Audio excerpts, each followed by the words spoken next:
maintenant en altitude pour finalement mieux plonger dans les profondeurs glacées. Direction les Deux Alpes, la station vient de rouvrir pour l'été.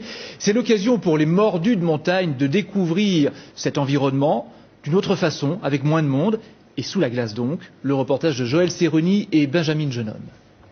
Glacier des Deux Alpes, le domaine d'altitude est ouvert cette semaine, la saison d'été vient de démarrer. Les skieurs qui sont montés aujourd'hui sont bien loin d'imaginer ce qui se passe 15 mètres dessous, au cœur de la couche de glace. Sur ce chantier creusé à 3200 mètres d'altitude, ils sont 8. Moniteurs de ski l'hiver, gros tubes pendant la belle saison.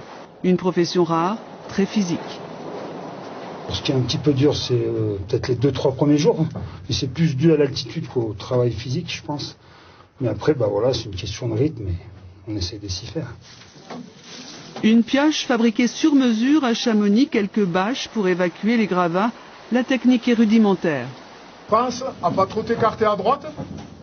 Cette nouvelle grotte de glace remplacera la précédente, creusée 200 mètres plus haut et qui a beaucoup souffert de la chaleur ces dernières années.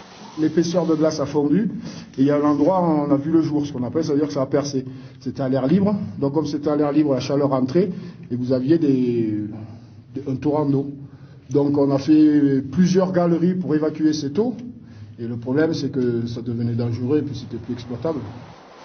Dans ce chantier de l'extrême, l'équipe doit jouer collectif pour surmonter la fatigue, la promiscuité, les conditions spartiates et l'isolement.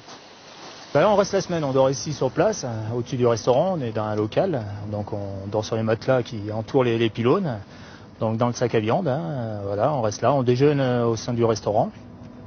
Et puis après, on redescend en fin de semaine, le week-end, on passe le week-end à la maison. Voilà. Ces hommes se connaissent bien. Sur les pistes de ski, comme dans les entrailles du glacier, ils partagent une même passion qui les emmène parfois dans des contrées plus lointaines. Là, cette année, on est retourné faire une grotte en Norvège.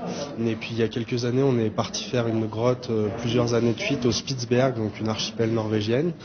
Donc, ils ont fait appel à nous parce qu'on travaillait sur un glacier écolo. Donc, aucune machine là-bas, aucun skidoo. Les hélicos n'ont pas le droit de voler au-dessus de ce glacier.